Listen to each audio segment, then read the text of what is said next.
talk NBA basketball, LeBron James, and the Michael Jordan GOAT debate. So basically, in order to be the GOAT of any sport, I feel like you have to dominate your era. The era that you played in has to be completely dominated.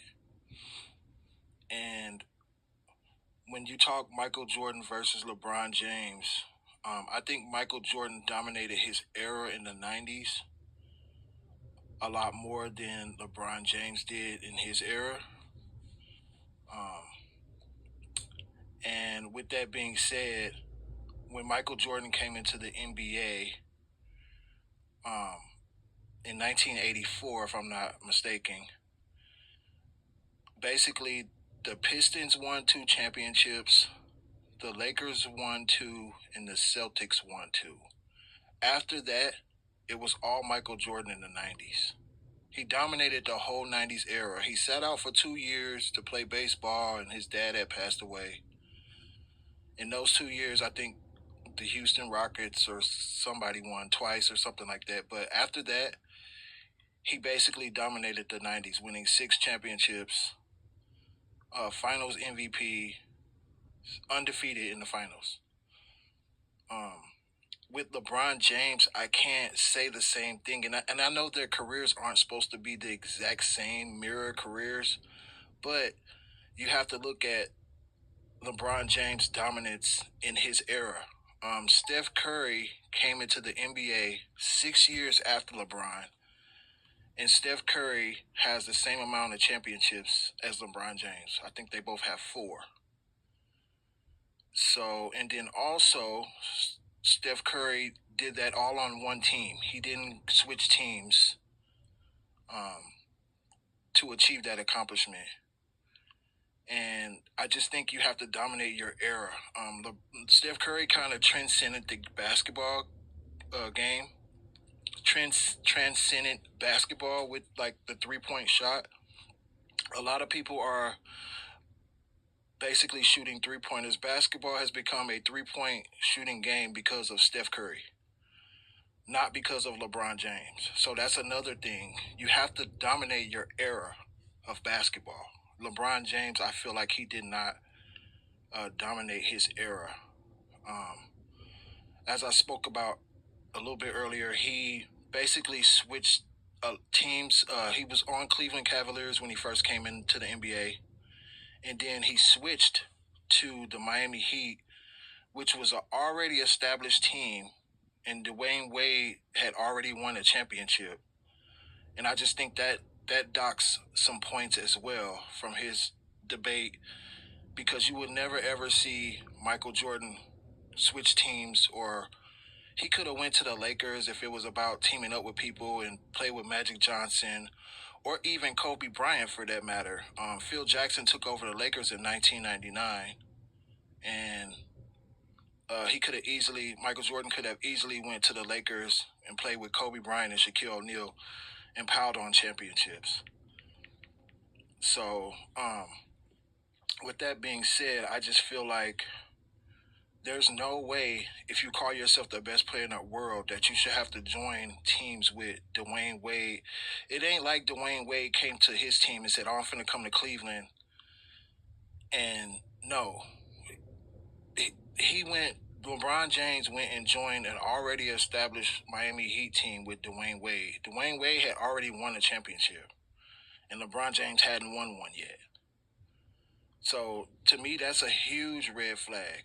And then also,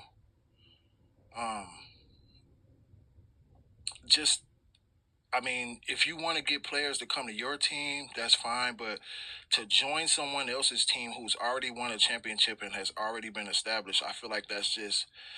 And a lot of people say, well, Cleveland didn't have money, and who want to come to Cleveland? I don't want to hear that. That's excuses.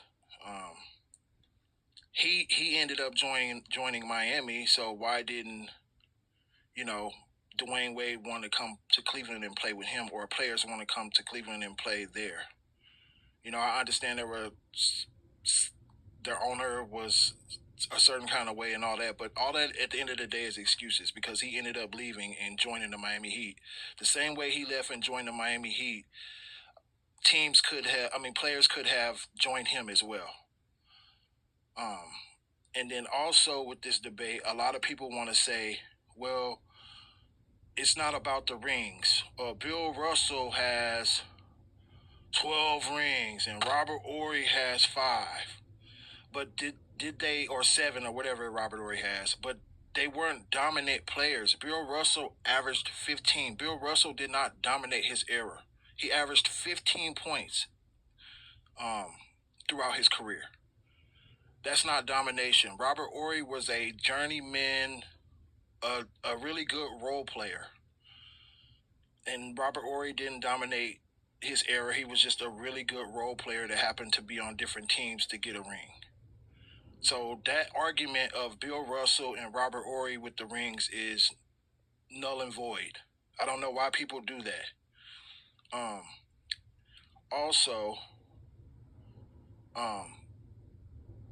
basically since 1984 when Jordan came in, he dominated essentially. He went through his rough patches. He went through his rough patches and then he dominated from that point forward, the whole 90s era. My thing is, LeBron James has played in the NBA for 22 years. This will be his 23rd year playing in the NBA. He has 4 championship rings. And don't get me wrong, he has done some great things. I think he went to the finals 9 straight times or something like that in the East. That's because, people can say that the East was not very good at that time. But he went to the finals 9 straight times. That's a great accomplishment as well. But he played 22 seasons, and he has 4 championships. And this is his 23rd season, which means 18 seasons of playing in the NBA, he came up short without winning a championship. And I want you guys to think about this. 18 seasons out of 22, 18 of those seasons, he came up short on a championship. That is a lot of NBA seasons to come up short on a championship.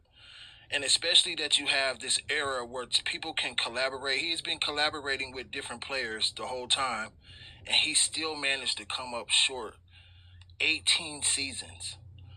A lot of people want to run numbers down and talk about numbers and, oh, he's the scoring champion and this, and that. Well, let's talk those numbers. Let's talk 22 seasons, and this is his 23rd he's playing right now.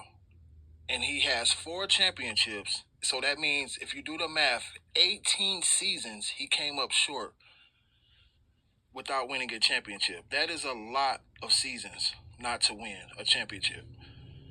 And so I just feel like this GOAT debate thing is about dominating your era. Michael Jordan dominated his era, and you can't take that away from him. He went to the finals 6 times, and he was 6 for 6. That's domination. So LeBron James is a very, very good player. Don't get it twisted. He's a great player. I would probably put him either 2 or 3 of all time. But you have to go with Michael Jordan and in the GOAT debate.